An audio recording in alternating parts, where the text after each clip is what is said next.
BBA 6 SAM Economic and Industrial Law BBA 604 code है.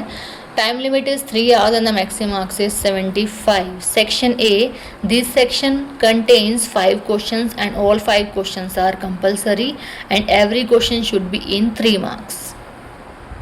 Question first, describe the various welfare provisions under Factories Act 1948.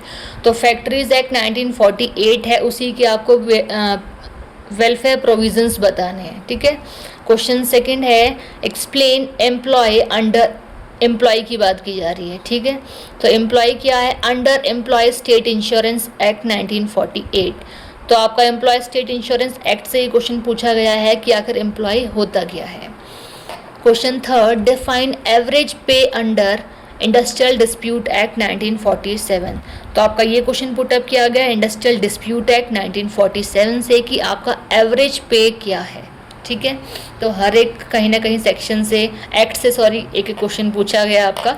Next question fourth, define the term partial disablement give under workman compensation act. तो आपका ये question है वर्कमैन्स compensation act 1923 से पूछा हुआ है. Question fifth की अगर हम बात करें, when an employ becomes eligible for claiming gratuity under payment of gratuity act 1972. कह रहे हैं कि जो एक एम्प्लॉय है वो कब एलिजिबल होता है क्लेम करने के लिए ग्रेचुटी को under payment of gratuity act 1972 के थ्रू अगर बात करें तो. Now the section B, short answer questions. This section contains 3 questions and attempt any 2 questions. Each question carries 7.5 marks.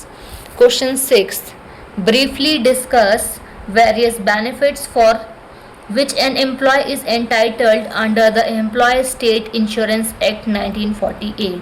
तो आपका जो ये क्वेश्चन है वो है Employee State Insurance Act 1948 से पूछा हुआ है.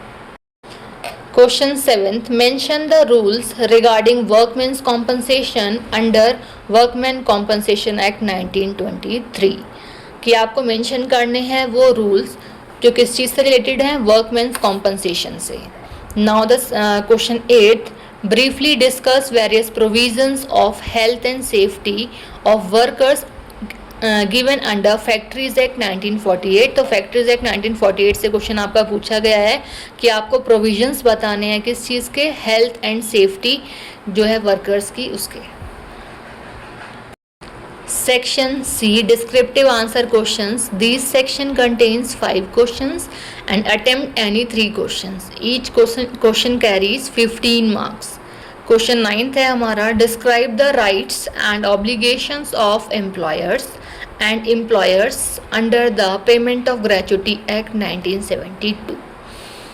Questions 10th है, explain the procedure for fixing and revising minimum wages. कि प्रोसीजर क्या है फिक्स करने के लिए और रिवाइज करने के लिए मिनिमम वेजेस को. What is the compensation of such minimum rate of wages? Question 11th, state the provisions of the factories act 1948. तो फैक्ट्रीज एक्ट 1948 से क्वेश्चन पुटअप किया गया है. ए, बी और सी 3 पार्ट्स हैं इसमें. ए पार्ट पूछा है extra wages for over time work, कि जो ओवर टाइम वर्क कर रहा है कोई भी एक वर्कर तो उसको एक्स्ट्रा वेजेस दी जाएंगे, क्या दिया जाए, कितना उसका अमाउंट होगा, वो सारी चीज़ें बतानी है. फिर है बी पॉइंट, वीकली हॉलीडेज़ की जो वीकली मतलब एक वीक में कितने हॉलीडेज़ दी जाएंगे वर्कर्स को, वो पूछा है. सी पॉइंट है एनुअल लीव विद वेजेस, की एनुअल लीव्स कितनी होंगी विद वेजेस, वो आपको इसमें बताना है. अब बात करते हैं क्वेश्चन 12th की, describe the manner in which the contributions have been made payable and recoverable under the employ state insurance act 1948. हर एक आपका जो एक्ट है उससे क्वेश्चन पूछा गया है.